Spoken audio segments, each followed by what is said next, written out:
Bom, nessa aula nós vamos analisar o problema do movimento do corpo rígido. Essa aula vai ser dividida em duas partes. Na primeira nós vamos estudar a rotação e a formulação geral do movimento do corpo rígido. E na segunda nós vamos analisar o movimento do corpo sobre tanto o movimento do corpo livre quanto o movimento de um corpo rígido sob ação de torque externo. Então, vamos começar aqui com o tensor momento de inércia, que é uma grandeza fundamental para se compreender o corpo rígido e como ele se movimenta. Isso aqui é uma generalização, basicamente, de um conceito que já foi visto no capítulo 1 de revisão da mecânica newtoniana. Então, lá, todos vocês devem ter visto que o momento angular é dado pelo produto vetorial do vetor posição pelo vetor momento, e expandindo esse produto em função da velocidade angular do vetor, velocidade angular ômega, que é definido a partir da velocidade dessa forma, a gente obtém essa expressão geral. Isso aqui é se você tem um ponto material de massa m que gira em torno de um eixo qualquer, o seu momento angular vai ser dado por esse produto, por essa fórmula, onde ômega é um vetor, né? Aqui a gente tem um vetor, então desse lado também tem um vetor, r ao quadrado escalar, m escalar, ômega é um vetor. Aqui também a gente tem um escalar, vezes outro vetor, que é o vetor posição. Então, a gente tem aqui essas grandezas vetoriais que saem da expansão desse duplo produto vetorial aqui. Tá certo? Ômega é um vetor velocidade angular, então ele é paralelo ao eixo de rotação do corpo. Esse eixo é qualquer dentro de um sistema de coordenadas em que o vetor posição dessa partícula é dado por R. Tá certo? Então, a gente pode escrever cada uma dessas componentes numa forma matricial desse tipo. Aqui a gente tem um vetor J, dado com uma matriz coluna. E aqui, se a gente coloca o ômega em evidência, a gente obtém os elementos dessa matriz, que a gente vai chamar de I', os síntese IJ que dão a posição dentro dessa matriz, são calculados dessa forma, isso sai a partir dessa expressão aqui. Tá certo? Então, essa matriz que é formada é o tensor momento de inércia, nesse caso de um ponto material.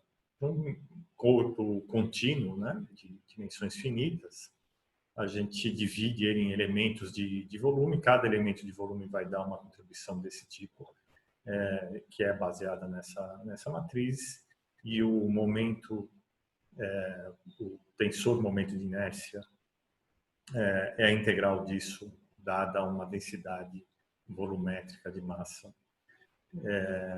E a gente tem, então, a generalização para um corpo extenso e contínuo desse conceito de momento de inércia. Nota que a gente fala de um tensor momento de inércia, é um tensor de ordem 2, então ele é escrito na forma de uma matriz, tem dois índices aqui para determinar a posição de cada um dos elementos, I e J, e essa é a forma geral desse momento, tá certo? A gente vai trabalhar um pouquinho com esse conceito agora, para entender melhor o significado, né? Notem que a gente tem aqui, em princípio, 6 grandezas, né, que são relevantes para determinar todas as características do movimento desse corpo. O resto é a velocidade angular, que vai determinar em que direção que ele gira, por exemplo, né? Mas notem que é um corpo extenso, então, em princípio, ele tem infinitas dimensões, né? Ou pelo menos, se você quiser pensar na quantidade de átomos que ele tem, ele vai ter, ou de moléculas, da ordem de 10 a 23 ou mais componentes, né? Então, a gente já tem uma redução aqui de 6 não para 9 elementos de um número que é da ordem 10 a 23, a gente já reduziu para 6. É possível reduzir ainda mais. Isso aqui, como a gente vai ver em seguida. Para entender isso, vamos estudar um pouquinho o que são as matrizes diagonalizáveis. Tem um exercício proposto no capítulo 2, que é exatamente para entender isso. Vamos ver em detalhe. Mais importante do que entender o processo e o método de diagonalização de matrizes, o que a gente quer aqui é entender o significado geométrico. Existe um significado geométrico que é interessante para a gente no contexto de movimento de corpo rígido. E esse significado é o que a gente vai tentar elaborar aqui, tá certo? O método em si de diagonalização, existem diferentes métodos e vocês podem procurar nos livros textos, né? E é coisa que vocês já estudaram em outras disciplinas. E existem até softwares que fazem isso, tanto numericamente quanto analiticamente, fazem a linearização de matrizes. Então, o nosso objetivo não é tanto o método, mas entender o significado. O que é uma matriz diagonal? Matriz diagonal é aquela em que todos os termos fora da diagonal são nulos e os únicos diferentes de zero são aqueles na diagonal, certo? Então, essa matriz diagonal, ela gera uma base natural de vetores, né? Que são os autovetores dessa matriz. E o que são autovetores? São aqueles que, quando eu multiplico pela matriz, vai dar o mesmo vetor multiplicado por um certo número, uma constante, que é o autovalor. Então, a ação dessa matriz sobre o autovetor é praticamente uma mudança de escala, né? Ou uma mudança da intensidade, sem mudar a direção desse vetor. Então, aqui a gente tem um autovetor, que a gente indicou como 1, 0, 0. A gente pode ter outros, numa matriz 3×3, a gente vai ter 3 vetores desse tipo. Então, 0, 1, 0, 0, 0, 1, cada um com seu autovalor correspondente. Então, isso aqui é uma matriz diagonal, vai ter os seus autovalores, eles são fáceis de determinar, né? Eles determinam uma certa base no espaço. Agora, isso se você já tem a matriz nessa forma diagonal. Vamos ver quais são as matrizes que podem ser geradas, transformadas para uma matriz diagonal desse tipo. Notem que aqui a gente tem uma base vetorial. O que acontece em geral é que a gente não sabe qual é essa base, dada uma certa matriz. Então a gente vai ter que descobrir quando uma matriz permite a formação de uma base desse tipo. Como que a gente faz isso? Imagina que você possa girar, né, rotacionar essa base. Aqui a gente pode escrever essa base como os vetores, né? O vetor V1, V2, V3, como o versor na direção I, na J e K. Então, você tem um sistema, um referencial, em princípio pode ser cartesiano, e essas bases ortogonais formam um sistema em que você pode expandir qualquer outro vetor tridimensional. Então, imagina que você possa girar esse sistema. Então, você está num outro sistema, um sistema que é natural para você descrever. O espaço não é aquele em que esses são a base, mas seria uma rotação desse sistema. Então, a gente pode obter outras bases, né, V' através de rotação dessa base V aqui. E com isso, a gente vai ter uma outra matriz que vai ter os mesmos autovalores. Quer dizer, quando eu faço a rotação, eu vou ter uma outra matriz M' que, quando aplicada sobre o vetor V', vai dar o vetor V' multiplicado por um certo número. O problema é, qual que é essa matriz M'? Né? Então, vamos ver como obter. Se a gente conhece essa base, certo? Tem a base cartesiana aqui. A gente aplica as rotações e obtém V1', V2', e V3', respectivamente. Então, se eu aplico a matriz, eu tenho o vetor rotacionado, tem a base rotacionada, V'. Né? VI' é um desses vetores rotacionados. Aplico a rotação inversa. Quando eu aplico a rotação inversa, eu volto para essa base. Então, se eu aplico M sobre esse vetor eu devo ter AI, VI, como indicado aqui. Né? É a mesma coisa que eu tinha um vetor rotacionado, eu volto para aquela base inicial em que o vetor volta a ser um desses vetores V1, V2 ou V3. Quando eu aplico essa matriz M, eu tenho que obter AI e VI. Esse AI está no lugar do lambda 1, lambda 2 e lambda 3 nesse caso. Né? E de uma forma geral, um número AI. Então, a gente tem isso aqui é uma consequência direta dessa equação matricial que a gente tem aqui, das equações matriciais. Né? São 3 equações, uma para cada um desses vetores. Agora, se eu quero voltar para aquele sistema natural, para mim como observador, né? Eu tinha feito a rotação inversa, eu volto a aplicar a rotação. Quando eu volto a aplicar a rotação, aplico R aqui e aqui, eu vou ter VI voltando a ser VI'. Então, eu tenho os AI, VI', os autovalores com base nos vetores da minha base, da minha nova base.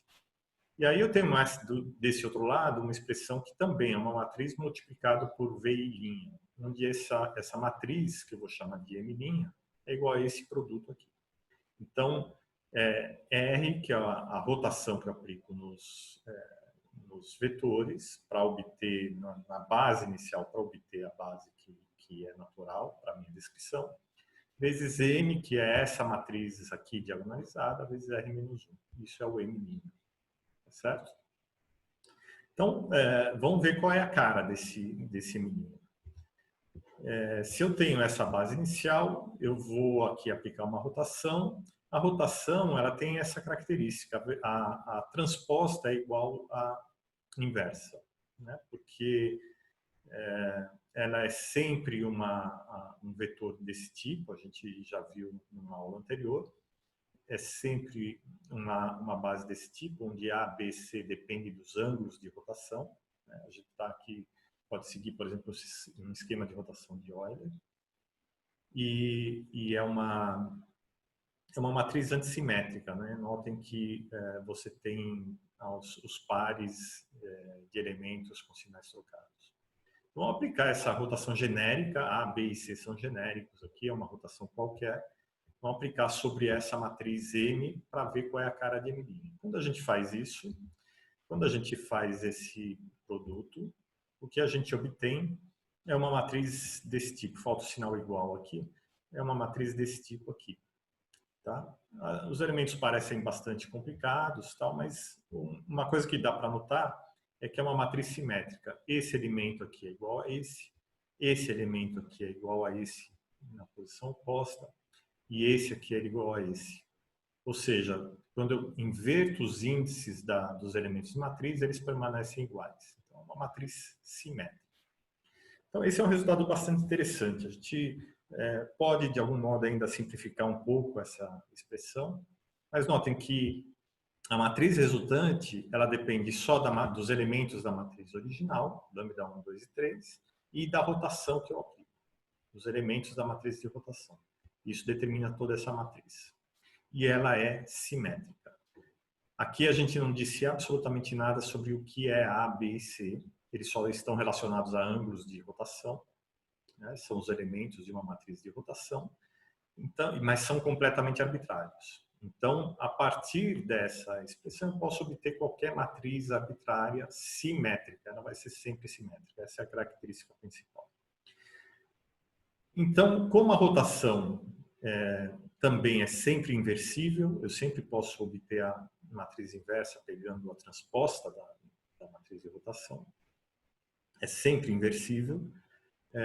Eu posso também, a partir de qualquer matriz simétrica, encontrar a rotação que vai transformar, vai transformar o meu sistema vetorial, né, de descrição desse espaço, nessas novas bases. Então, transformo a minha base no vetor R', nas coordenadas R' para essas coordenadas no sistema R, em que a matriz é diagonal.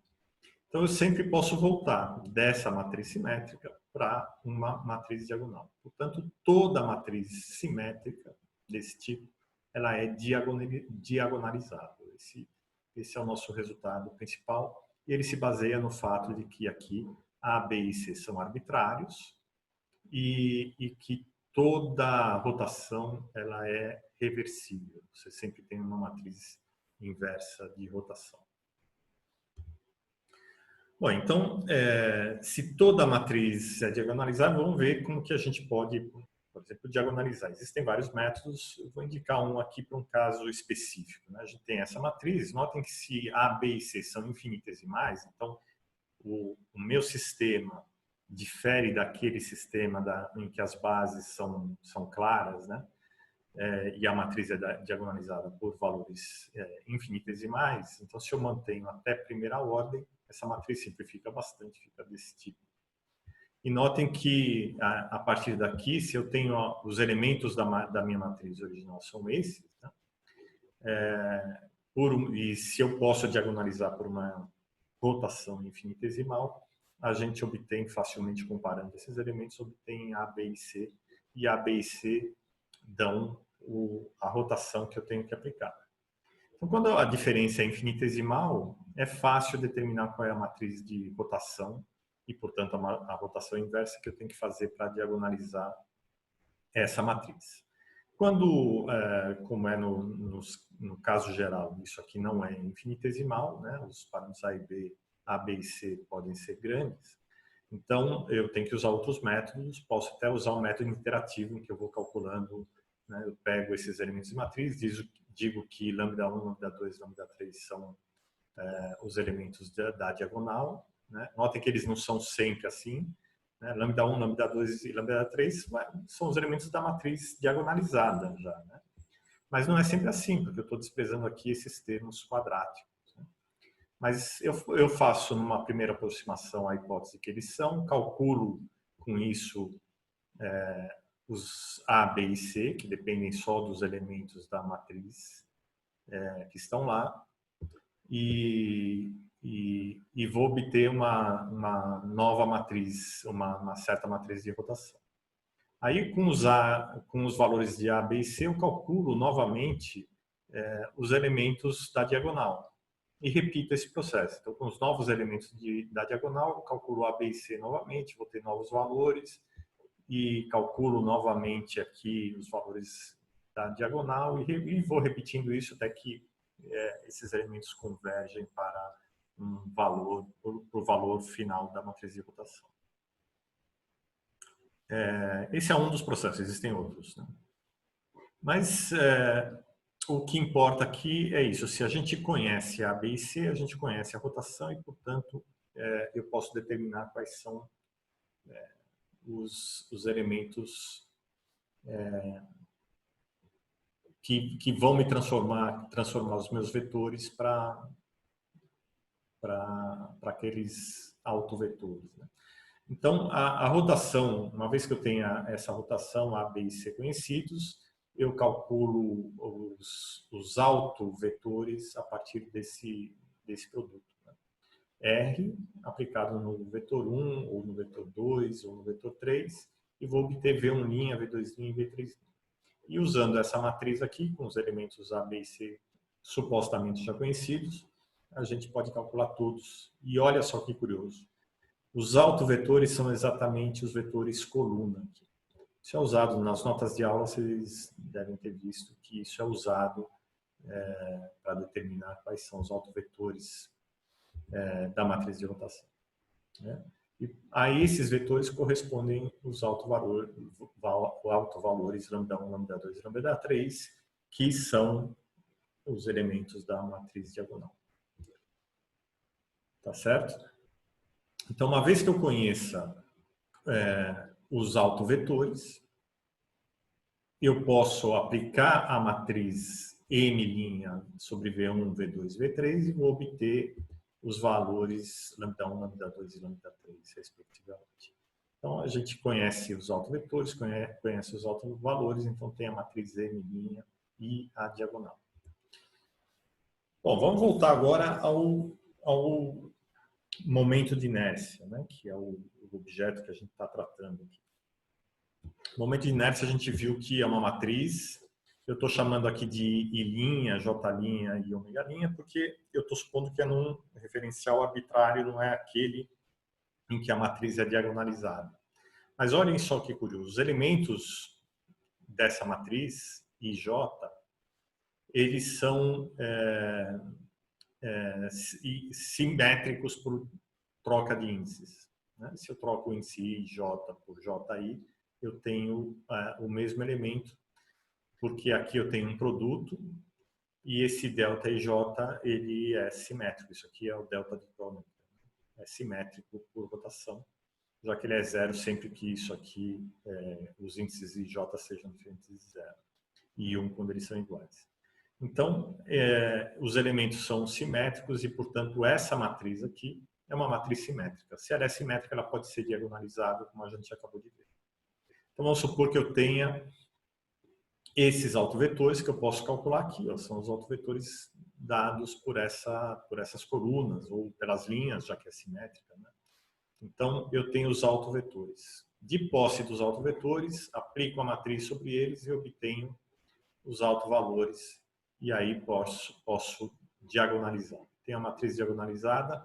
Com a matriz diagonalizada, eu calculo o momento angular nesse sistema de rotação, onde tem uma velocidade angular, ômega-x, ômega-y, ômega-z. Tá certo? Normalmente, o processo é o contrário. Né? A gente calcula mais facilmente o J aqui, porque a gente tem essa expressão mais fácil, olha, J igual a I vezes ômega. Então, tem que isso aqui é uma equação matricial, nessa forma aqui, o I é uma matriz, 3 por 3, diagonal. Né?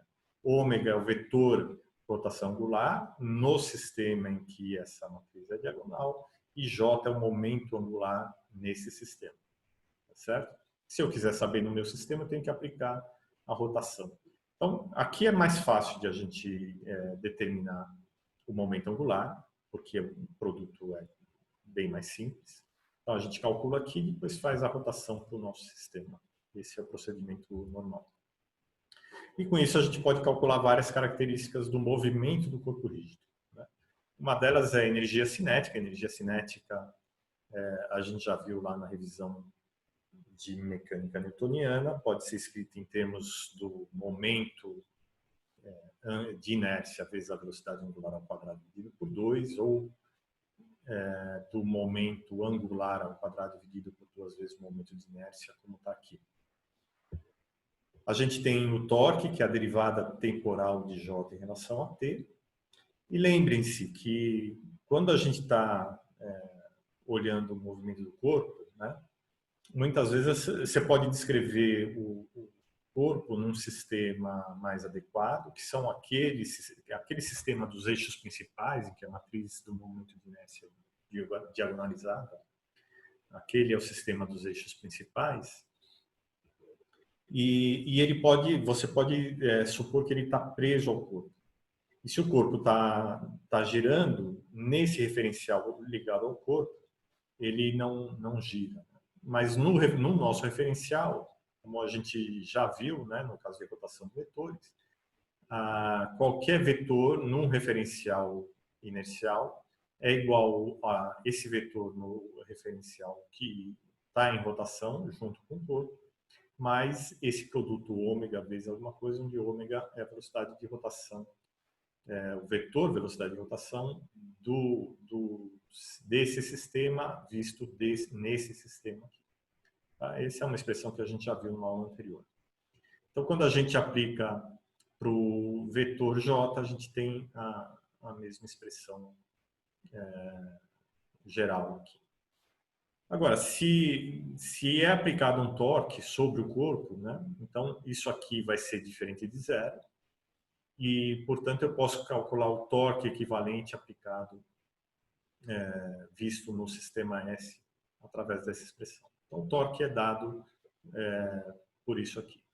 Tá? Então, se eu sei qual é o torque aplicado no referencial, em que o corpo está inicialmente, eu posso calcular essas expressões. Se eu substituir aqui o J por I vezes ômega, que é aquela expressão que a gente teve antes, eu posso obter essas equações em que aparecem os momentos, as componentes do momento de inércia e as componentes da velocidade angular, fazendo esse produto vetorial aqui.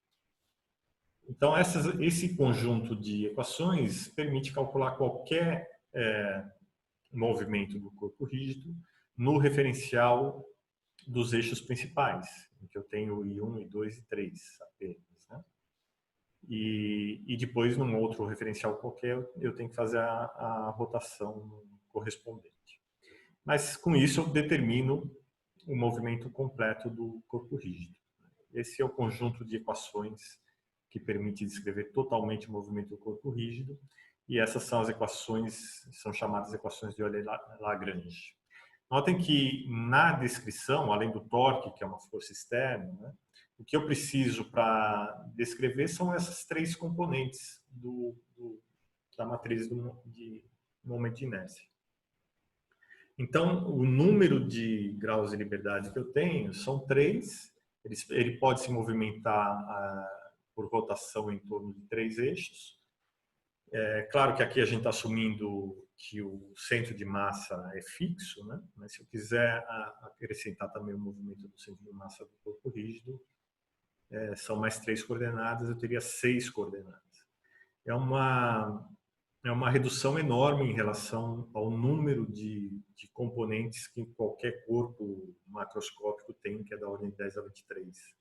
Então, de 10 a 23 vezes 3, né? Porque cada átomo desse corpo tem 3 coordenadas. Então, de 3 vezes 10 a 23, a gente passa para 6 sistemas, 6 variáveis. Né? Então, é uma imensa redução do número de graus de liberdade na descrição do movimento do corpo rígido e que é possível de ser obtido por causa do vínculo. O fato de ser um corpo rígido estabelece um vínculo muito forte na posição relativa das partículas. O corpo rígido é tal que a posição relativa de cada ponto desse corpo não muda ao longo do tempo e ao longo do movimento. Então, ele só pode ter o seu centro de massa se deslocando e a orientação dos seus eixos.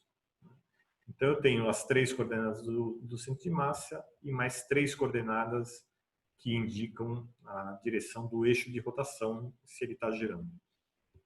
E com isso eu determino todas as possibilidades de movimento desse corpo. Tá certo? Então, esse aqui é mais um caso de uma forte redução do número de graus de liberdade devido ao vínculo, né, que é imposto sobre cada parte do corpo quando a gente diz que é um corpo rígido. Tá certo? A gente vai, na próxima aula, estudar um pouco o movimento desse corpo, para alguns casos especiais, que oferecem umas simetrias interessantes.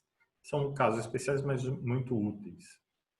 E a gente vai, depois, mostrar que esse problema pode ser também formulado em termos das equações de Lagrange, que são tema do capítulo seguinte, aí nas nossas notas de aula. Tá certo? Então, na próxima aula, a gente ataca um problema, um exemplo de movimento de corpo rígido. Até lá.